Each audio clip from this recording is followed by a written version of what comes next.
¡Yay! ¡Feliz 15 de septiembre! Como muchos de ustedes sabrán, el día de hoy celebramos en México nuestra fiesta nacional y lo hacemos como se merece, con mucha comida, música, un poco de alcohol y con el famoso grito que emula o intenta emular al que hizo Miguel Hidalgo un día como hoy, pero de 1810.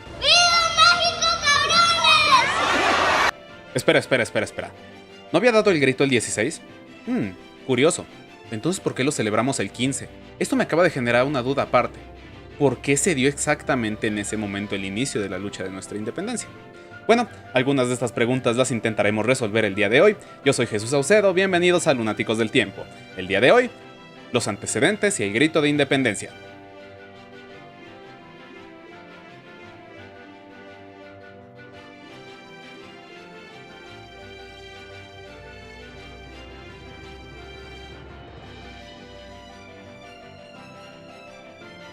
Para explorar las causas de la independencia de México, primero tenemos que viajar, curiosamente, del otro lado del Atlántico. En particular en Europa resulta que se estaba dando un movimiento, bueno, ya se estaba consolidando, un movimiento muy importante que iba a cambiar a todo el mundo de ahí en adelante. Este se conoció como la Ilustración. Pero, ¿qué es esto? Bueno, ¿quién mejor para explicarnos qué es la Ilustración que una de las voces más importantes de este movimiento? El filósofo prusiano Immanuel Kant. La Ilustración es la liberación del hombre de su culpable incapacidad, la incapacidad de servirse de su inteligencia sin la guía de otro. Esta incapacidad es culpable porque su causa no reside en la falta de inteligencia, sino de decisión y valor para servirse por sí mismo de ella sin la tutela de otro. Sapere aude, ten el valor de servirte de tu propia razón. He aquí el lema de la Ilustración. Vaya, hasta venía con rima. En pocas palabras, la Ilustración no era otra cosa que un movimiento intelectual, filosófico, científico, político, económico, social, bueno, en diferentes ramas que lo único que buscaba era la liberación del hombre a través de la razón. ¿Liberarlo de qué? De las fuerzas que lo oprimían, y aunque no lo dice explícitamente, es claro que en este caso se referían directamente a las grandes monarquías absolutistas y a la iglesia que gobernaban Europa y a las colonias. Recordemos que las monarquías absolutas se valían de la fuerza y la religión para gobernar incuestionablemente por encima de todos los demás, por lo que su poder era muy grande en aquella época. El principal grupo que se vio influenciado por esta corriente y por el pensamiento liberal fue la burguesía, que veía impotente cómo la corona y la iglesia los alejaban completamente del poder y la toma de decisiones. Fue por ello que comenzaron a impulsar movimientos liberales e independentistas para combatir lo que se conocerá a partir de entonces como el Viejo Régimen, siendo los más importantes la independencia de las 13 colonias americanas en 1776 y la Revolución Francesa en 1789. El hecho de que un grupo de burgueses se atreviera a desafiar a las grandes coronas y les ganara fue de gran impacto alrededor del mundo, en particular en la zona de la península ibérica, precisamente porque España no la pasaba realmente bien. Durante el siglo XVIII, la familia de Borbón se estableció al frente de la monarquía de España luego de que Carlos II Targaryen, de Habsburgo, lo siento, es que tenían las mismas costumbres matrimoniales, muriera sin dejar descendencia debido a sus enfermedades, desencadenando un conflicto. Los Borbón se encontraron con una corona con muchos problemas económicos, principalmente derivados de la pesada burocracia y la corrupción que imperaron durante el régimen de los Habsburgo, por lo que buscaron cambiar la situación, influenciados por la Ilustración, curiosamente, con un pensamiento conocido como el absolutismo ilustrado, buscando lograr una administración más eficiente. Las más importantes fueron relacionadas con las actividades económicas y administrativas. Se creó un tribunal de cuentas y se reorganizó la Real Hacienda, haciendo más transparente el cobro de impuestos, creando monopolios controlados por la corona y acabando con intermediarios y contrabandistas. Además de que se abrió el llamado comercio libre entre las colonias, se dio un gran impulso a la minería, se profesionalizó el ejército y tomó importancia la educación. Aunque eso pareciera ser beneficioso, la realidad es que fue un duro golpe a todos aquellos que se beneficiaron con el viejo régimen a través de la corrupción, el monopolio y la compra de cargos, incluyendo a la iglesia, que vio cómo se expulsaba a los jesuitas del territorio español por defender la antigua tradición en 1767.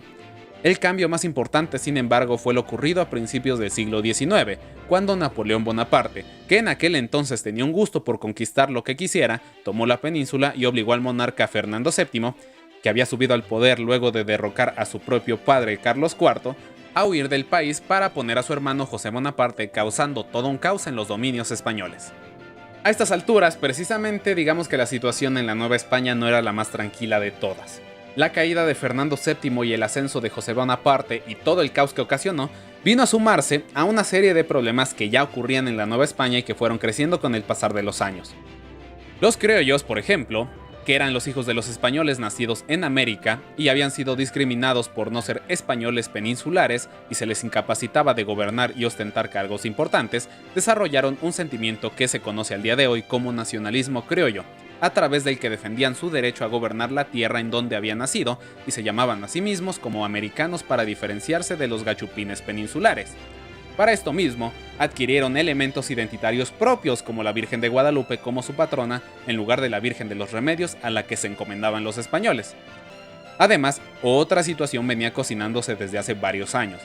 Durante los 3 siglos que duró la colonia se había impuesto un sistema de división social por castas, en donde los indígenas, mestizos, otras castas y africanos se vieron muy desfavorecidos. Los abusos, despojos, cobros de tributos y las explotaciones eran una constante. Aquello motivó a la aparición de numerosas insurrecciones y levantamientos que fueron reprimidos por la fuerza, alimentando todavía más el rencor y el descontento en contra de las fuerzas realistas. Justo en 1808, con la invasión napoleónica a España, algunos miembros criollos del Ayuntamiento de la Ciudad de México, entre ellos Juan Azcárate y Francisco Primo de Verdad, le ofrecieron la oportunidad al entonces virrey José de Iturrigaray de crear un gobierno provisional autónomo, basado en la soberanía popular y con él al frente. ¿Esto qué quiere decir? Que este gobierno provisional es el que iba a gobernar la colonia en lo que regresaba Fernando VII. Iba a estar Iturrigaray al frente, pero iba a tener el apoyo de la población. Ahora, es muy curioso que un virrey español haya decidido escuchar a los criollos, porque estos señores eran criollos. ¿Por qué lo hizo? Simple, porque en esta jugarreta él iba a ser el más beneficiado, pues si bien iba a seguir siendo virrey y su gobierno era provisional, la realidad es que esto le dejaba la puerta abierta para declarar la independencia de la colonia y que el manto de rey cayera directamente sobre él. Aquella jugada causó bastante molestia en la Real Audiencia, junta gubernativa más importante de la Nueva España, debido a que ponía en peligro sus privilegios, por lo que se organizaron, conspiraron y capturaron por su cuenta a los involucrados, y enviaron al virrey de regreso a España acusándolo de buscar la independencia. Aquello no acabó con el intento, pues algunos criollos que habían escuchado y sido partícipes de la propuesta huyeron y encabezaron otras conspiraciones, siendo muy conocidas las de Valladolid, que fue rápidamente descubierta, y la más importante la de Querétaro, bajo la protección del corregidor Miguel Domínguez y su esposa doña Josefa Ortiz de Domínguez, además de Ignacio Allende, militar que fue parte del movimiento de 1808. Ahí se encontraron varios personajes que comenzaron a planificar una conspiración para desarrollar un movimiento que lograra quitar del poder a las élites peninsulares y establecer un gobierno autónomo dirigido por criollos y respaldados por la soberanía popular. Entre ellos se encontraba el sacerdote de la parroquia de Dolores, Guanajuato, Miguel, Gregorio, Antonio, Ignacio, Hidalgo y Costilla, Gallaga, Mandarte y Villaseñor. ¿Por qué rayos les gustaban los nombres tan largos? Bueno, este era conocido por los cuates como Miguel Hidalgo. Hidalgo se formó con los jesuitas durante una parte de su vida antes de que fueran expulsados, y además fue parte de una generación que se les conoce como los afrancesados, precisamente porque les gustaba leer literatura ilustrada proveniente de Francia y se cuestionaban constantemente el por qué no establecer un sistema de gobierno un poco más justo para las colonias. Además, durante su ejercicio al frente de varios cargos públicos se ganó el cariño de la gente, en particular de las clases populares, pues constantemente estaba tratando de apoyarlos. Esto lo convirtió en una figura también sumamente incómoda para las autoridades eclesiásticas y monárquicas. Esta es la razón principal por la que lo invitaron a formar parte de la conspiración, pues precisamente necesitaban un líder carismático que fuera apoyado por la gente. Dentro de la conspiración se encontraron, además de Hidalgo y Allende, otros personajes como Juan Aldama, Mariano Abasolo, Joaquín Arias, Francisco Lanzagorta y Mariano Jiménez. Se reunían en secreto en la casa de los corregidores bajo el pretexto de organizar reuniones literarias, con cafecito y galletas, en donde se discutían cosas como enviar miembros a otras comunidades para hacer más conspiraciones y hacer que el movimiento creciera para lograr un impacto mucho más rápido. Otro personaje de gran importancia fue Epigmenio González, un tendero de la ciudad que se encargó de hacer acopio de armas. Además de que gracias a sus notas sabemos que se tenía planeado iniciar la lucha el 22 de septiembre, aunque otras fuentes mencionan que la fecha era unos días más adelante. Los planes de la conspiración eran peligrosísimos, pues se arriesgaban todo el tiempo a que los descubriera alguna autoridad, lo que mandaría el trabajo de meses al traste. Y adivinen qué, efectivamente, los descubrieron. En algún momento a mediados de septiembre de 1810, la conspiración fue denunciada a las autoridades virreinales. Nunca falta el chivata. Por lo que comenzaron las investigaciones y los arrestos. Doña Josefa Ortiz, al enterarse de eso, y que no le quedaba mucho tiempo, pues a su marido y a ella los iban a arrestar, decidió enviar al alcalde Ignacio Pérez la noche del 13 de septiembre a buscar a los demás para avisarles que la conspiración había sido descubierta. Fue un viaje que duró 2 días hasta que finalmente dio con ellos, primero con Aldama en San Miguel el Grande y luego con Allende e Hidalgo en Dolores la noche del 15 de septiembre. Esta es la razón por la cual a Ignacio Pérez se le conoce como el mensajero de la libertad. La situación estaba bien complicada. Acababan de arrestar a sus protectores, los corregidores y a Epigmenio González, y no estaban del todo listos para el movimiento, eran conscientes de ello, les faltaba armas, hombres y entrenamiento para todos ellos. Sin embargo, también sabían que las autoridades virreinales les iban a empezar a buscar el rastro y en algún momento iban a caer presos. Así que Hidalgo tomó la decisión de iniciar el movimiento esa misma noche. Inclusive cuando Aldama lo cuestionó, él simple y sencillamente le respondió: «Caballeros, somos perdidos, aquí no hay más recurso que ir a coger gachupines». Ya saben a qué coger me refiero, no pongan esa cara.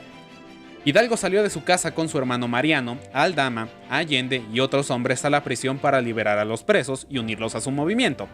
Aldama y Allende fueron a conseguir recursos de las arcas de algunos españoles poderosos y miembros del poder local, de formas digamos poco amigables.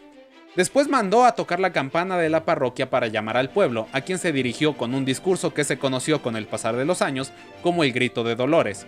En él, Hidalgo decía: «Ya ustedes habrán visto este movimiento, pues no tiene más objeto que quitar el mando a los europeos, porque estos, como ustedes sabrán, se han entregado a los franceses y quieren que corramos con la misma suerte, lo cual no hemos de consentir jamás, y ustedes como buenos patriotas deben defender este pueblo hasta nuestra vuelta, que no será muy dilatada, para organizar el gobierno».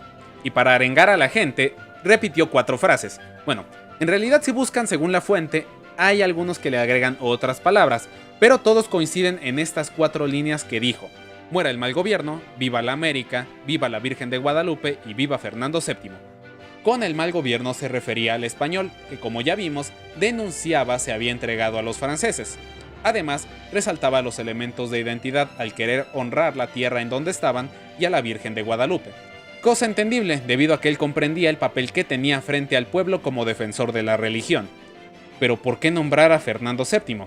Simple. Recordemos que de inicio lo que buscaban era una autonomía, por lo que decir que estaban en favor de Fernando VII le daba legitimidad a su lucha, aunque ya por debajito de la mesa se empezaba a cocinar el concepto de la independencia. Como sea, la situación de la Nueva España era un cántaro viejo lleno de grietas y de agua, y el grito fue el golpe que terminó por hacerlo estallar. Es evidente que con el pasar de los años, y según el contexto del que estemos hablando, se han modificado varias cosas del grito de independencia, además de que alrededor de la ceremonia se han agregado y quitado algunos elementos. Sin embargo, entre ellos también se encuentra la fecha misma de la celebración. Si se supone que el grito se dio el 16, ¿por qué lo celebramos el 15? Se tiene constancia de que las primeras conmemoraciones del grito se remontan hasta la propia lucha de independencia. En 1812, Ignacio López Rayón encabezó la ceremonia en el pueblo de Huichapán, en el hoy estado de Hidalgo, y según Epigmenio González, se tenía planeado conmemorarlo desde 1811. Por otro lado, fue hasta el primer periodo presidencial de México independiente que se estableció como fiesta nacional. Guadalupe Victoria decretó en 1825 que el 16 de septiembre sería el día oficial para celebrar el inicio de la independencia. Sin embargo, se conoce que en varios años posteriores la celebración se llevó a cabo el día 15. Según algunas versiones, no fue hasta 1896 que el presidente Porfirio Díaz estableció que la ceremonia se debía llevar a cabo en esa fecha. Existe el rumor de que hizo esto para que coincidiera con su cumpleaños, que sí, es el 15 de septiembre. Sin embargo, esto es solamente un mito. Algo que sí agregó él fue traer la campana que se encontraba en la parroquia de Dolores al Palacio Nacional, para que fuera un elemento central durante esta celebración. De igual forma existe la versión que indica que fue Santa Ana quien decretó esto a mediados de la década de 1840, por una cuestión de practicidad, y esto tiene bastante sentido. Recordemos que el grito original se llevó a cabo por la mañana del 16 de septiembre, por lo que llevar a cabo la ceremonia por la noche de ese día quedaría un poco desfasado, y es poco probable que la gente se levante a las 6 para escuchar el grito. Llevarlo a cabo el día 15 garantiza que la gente se mantenga a la expectativa en el calor del festejo y la comida, y esté despierta hasta el momento en el que se dé, que por lo general es a las 11 de la noche. Ya para cerrar, la conmemoración del Día de la Independencia es una de las más importantes dentro de la cultura y calendario mexicanos. Sin embargo, también ha sido objeto de revisión y de crítica durante los últimos años, razón por la cual hay una división entre quienes gustan de celebrarlo y quienes prefieren no hacerlo.